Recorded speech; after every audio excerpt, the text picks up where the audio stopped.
and thank the Implementation Minority Rights Program and Ministry of Religious Affairs and Interfaith Harmony for having organized this.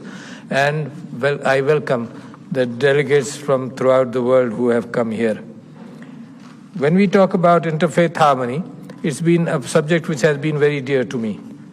And every discussion starts from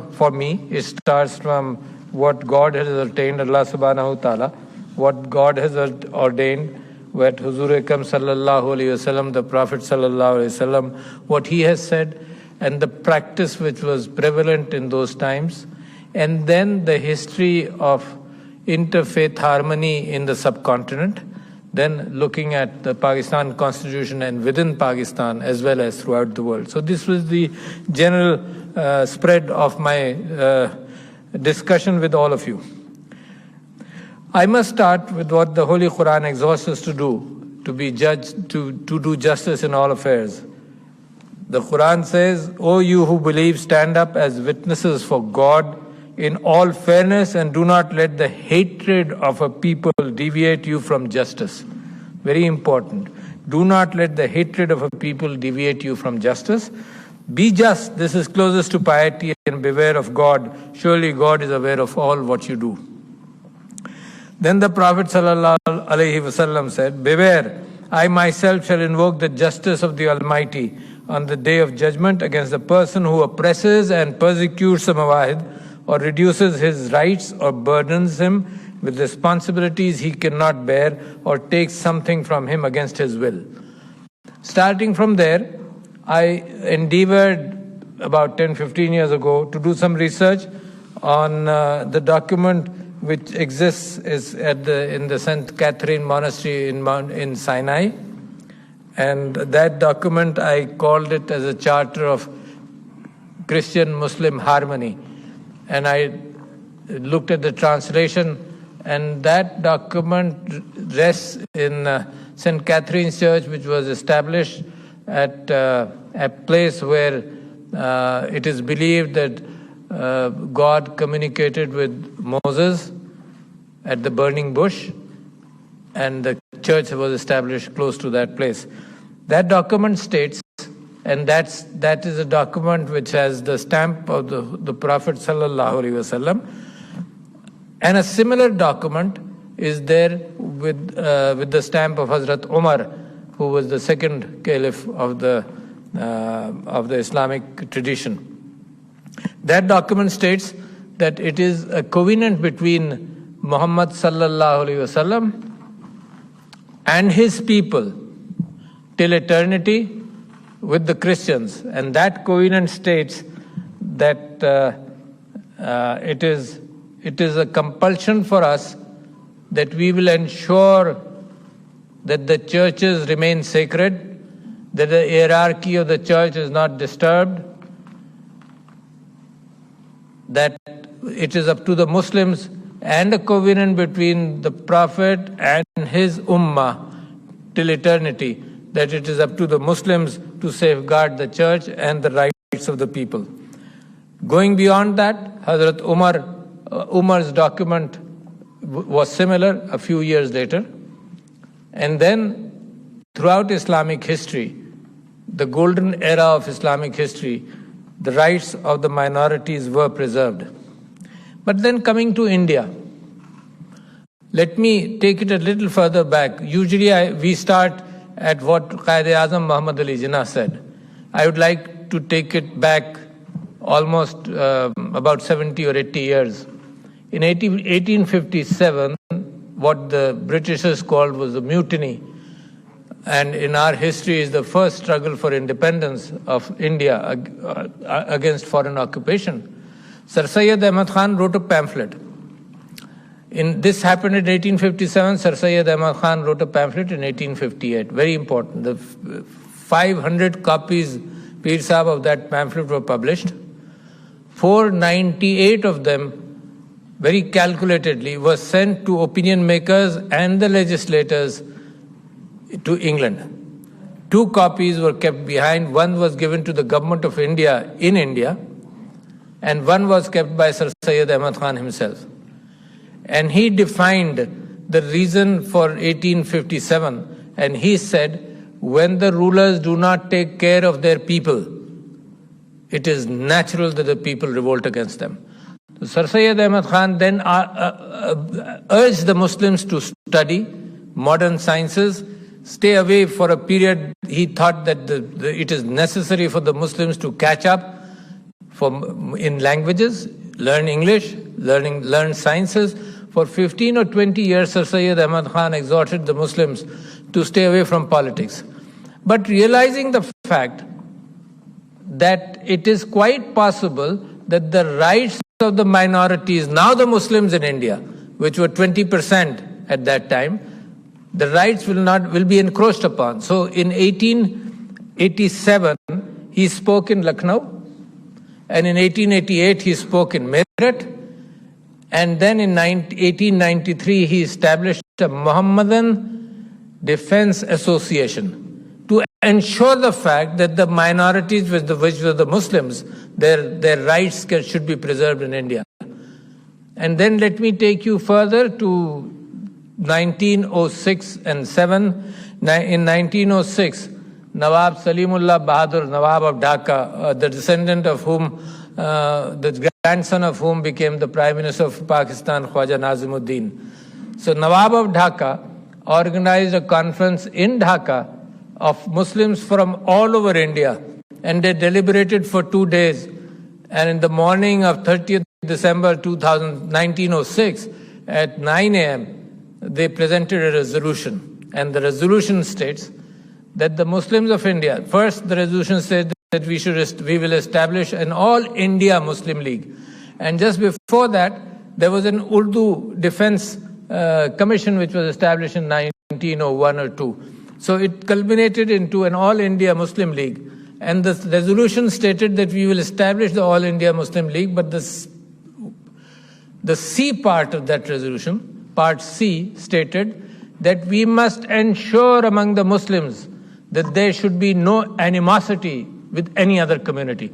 Now keep in mind, the Muslims were struggling against a majoritarian exploitation based on religion. So therefore, the Muslims in 1906 established as resolution number 1C, they ensured the fact that the Muslims, it is up to the Muslims and up to the leadership of the Muslims, like all of you today, to ensure the fact that there is no animosity with any other community. And the most common word I read in those speeches of those days is that our neighbors. They mentioned less the fact that the Hindus and the Christians, they said we should be at peace with our neighbors, and then they described it occasionally as the Hindus and Christians.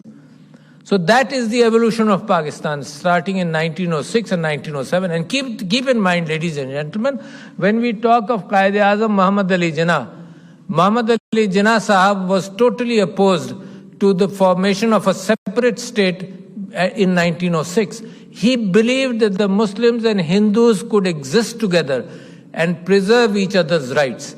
And Sir Sultan Muhammad Agha Khan Sahab, who was present in 1906 and 1907 as the third Sultan Muhammad Shah Agha Khan III, he says that there's one gentleman who is a lawyer, brilliant lawyer from Bombay, who's totally opposed to the establishment of a separate state because he believes that the minorities and majorities, as far as constitutional rights and implementation of constitutional rights is concerned, they can live together, they can stay together.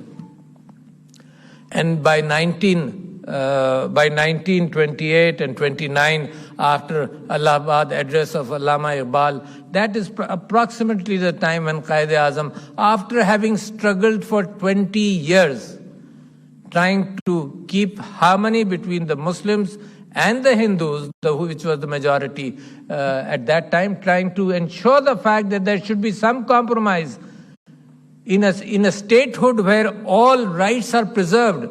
He gave up hope on a united India. And that is when Agha Khan, Sir Syed Ahmad Khan, talked about a separate homeland of the Muslims in the late 19th century. And Quaid-e-Azam Muhammad Ali Jinnah Jinnah started talking about it in 1930s. This is necessary for us to understand. A community, a Muslim minority in India, when it was struggling to ensure the fact that the rights of the Muslims are preserved, it is important, it is a part of history of Pakistan. Now, when Pakistan is formed, therefore, it is incumbent on us that while we were struggling against a majority, we should ensure the fact that the minorities in Pakistan, their rights must be ensured. And therefore, you see the August 11th speech of Quaid-e-Azam Muhammad Ali Jinnah, when he says that as far as the state is concerned, you can go to worship in the temples or in the mosque, but as far as the state is concerned, all are equal before the law. The same thing then gets enshrined in the Constitution of Pakistan. Article 20 states, freedom to profess religion and to manage religious institutions must be ensured. Article 20 of the Pakistan Constitution. Article 21, that safeguard against taxation for purposes of any particular religion. Article 25, ladies and gentlemen, says that all citizens, including minorities, are equal before the law and are entitled to equal protection of law. Article 27, it safeguards against discrimination in services based on religion. And Article 36 is a protection of minorities. And to ensure the fact that the minorities are in the assemblies, the Constitution of Pakistan has 10 seats for minorities in the assembly and 4 seats in the Senate. What Muslims in India struggle against, the Muslims in Pakistan in their constitution ensured representation. It is quite possible that no area in Pakistan can be a Hindu majority constituency or a Christian majority constituency. So therefore, safeguarding the rights of the minorities, the Pakistan Constitution has ensured that they are represented in the assembly. Let me tell you, in all the speeches in All India Muslim League, Nawab Salimullah Bahadur, and the first president of All India Muslim League was Nawab Mushtaqul Mulk or Nawab Waqarul Mulk. In all their speeches in 1906 and 1907 are talking about harmony within the communities living in a country. Now, coming to Pakistan, there are issues like Qadri Sahib, you mentioned very well that everything is not hunky-dory, everything is not fine, and therefore everything is not also terrible.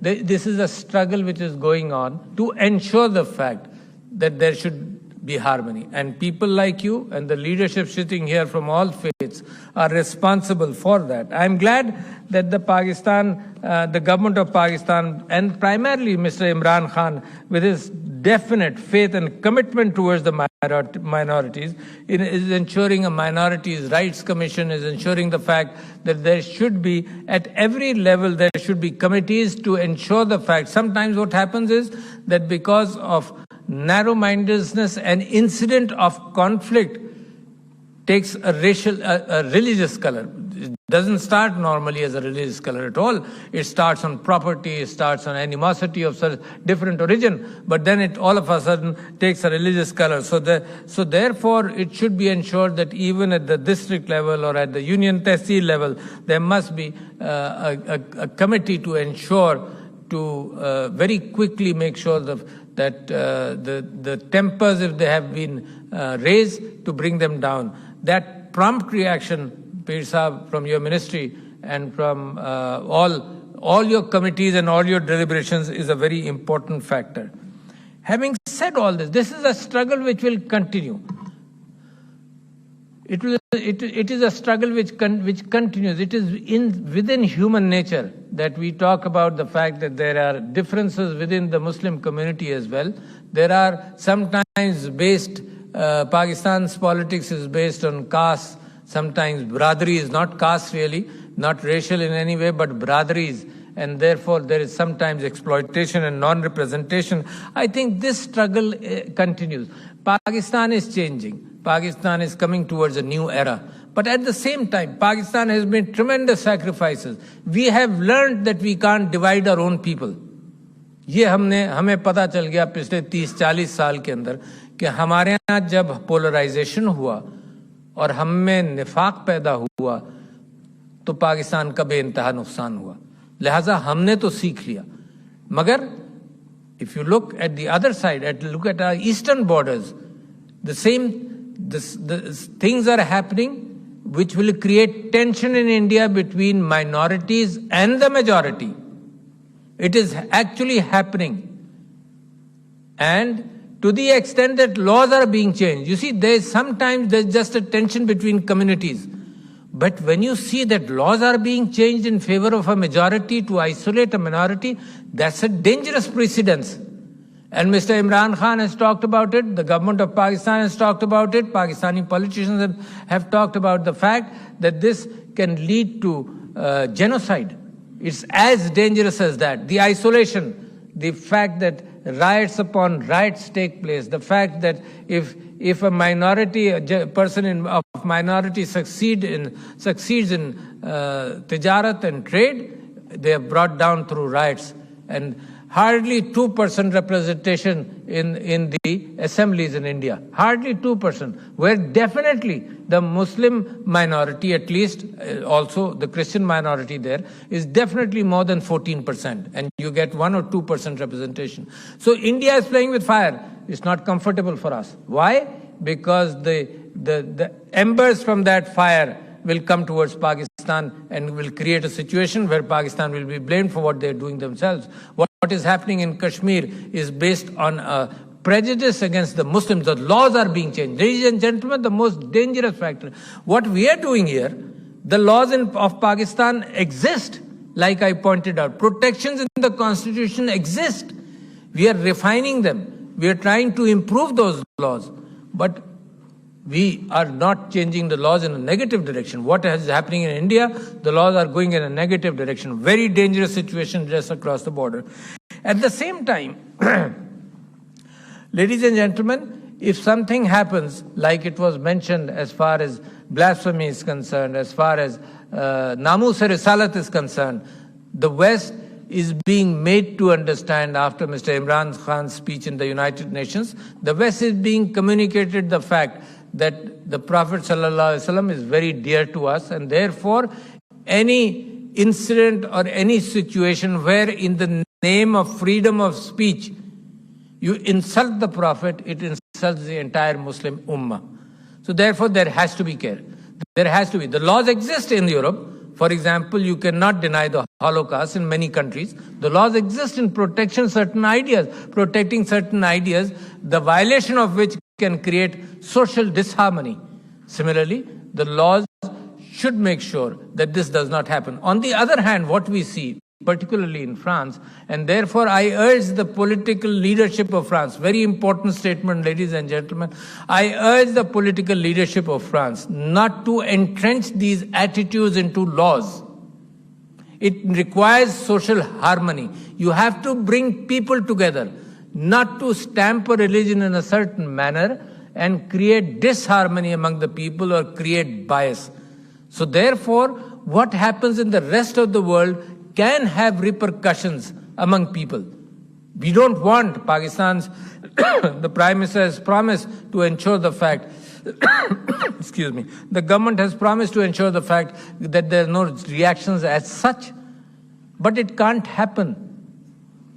It can't happen that there are legal changes taking place as different from the United Nations Charter, as different from the promises which have been made. And Europe has made tremendous progress towards religious harmony. So let there not be a retrogressive step for situations which arise out of animosity, for situations which are carried forward by people who do not know what real Islam is. For that to be picked up, to label the entire religion in a different manner and to start taking precautions against the entire community, to take precautions against the entire religion, sparks of the fact that not now, but 10 years later, this will have very bad repercussions. So therefore, standing before this forum in a very responsible manner, the government of Pakistan has urged upon the French government to ensure the fact that this doesn't happen. It creates waves. The waves, the immediacy of the damage may not be evident in the next year or two, but definitely it will become evident in the next 10 years. So therefore, rather than bringing the world together, the need of the world today is to come together. There are issues much beyond this. There is climate change which we have to fight together. There's a race in the world of hegemony, of exploitation. We have to fight those things. Of poverty, we have to fight poverty. We have to bring people together. It can't happen. What is done in one part of the world has reflections to the rest. For example, the immigrants struggling to go into the European Union. Why is that? Because the economies of the regions surrounding them has been devastated because of wars. So the time when today, if humanity cannot rise above its vested interests, humanity cannot rise up to its own established ideals, humanity cannot rise up to what the UN Charter has said, if the humanity cannot rise to what Prophet Sallallahu Alaihi Wasallam mentioned, if humanity cannot rise what Hazrat Isa, Jesus, mentioned as peace between people, none of these ever propagated exploitation of a community on the basis of religion. So therefore, we are retrogressing. We are going behind what we have been taught, what we have grown with, what are the ideas of the church and the mosque.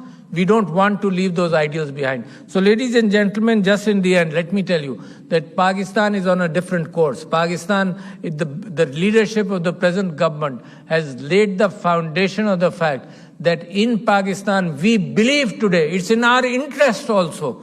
There is a morality behind our decisions. At the same time, it's in our self-interest that the people of Pakistan must be together. And all laws and everything we do, we must ensure that there will be accidents, there will be incidents, and we will fight them very promptly.